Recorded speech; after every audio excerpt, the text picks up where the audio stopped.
Clubhouse is now available everywhere on Android. Earlier this month, audio-focused social media platform Clubhouse finally brought its app to Android for users in the United States.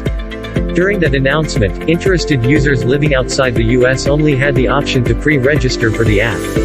Well, the wait is now over and Clubhouse is widely available everywhere for Android phones.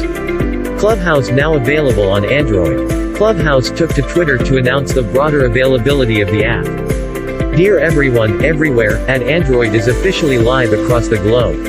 Heart hand-waving wrote Clubhouse in its tweet. However, Clubhouse being widely available on Android doesn't mean that everyone can use it right away. Users still need an invite from an existing Clubhouse user to access the app. The company plans to add millions of people from the iOS waitlist before expanding more on Android. It is also working to add more languages and improve the accessibility features of the app.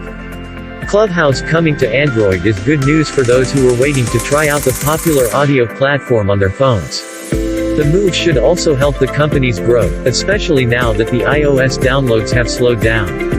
Ever since Clubhouse first gained popularity, several tech companies have replicated the functionality to their platforms. We have Twitter Spaces, Discord stage channels, Telegram voice chats, Reddit Talk, to name a few. If you're looking for an alternative solution that doesn't require an invite to access, check out the best apps like Clubhouse.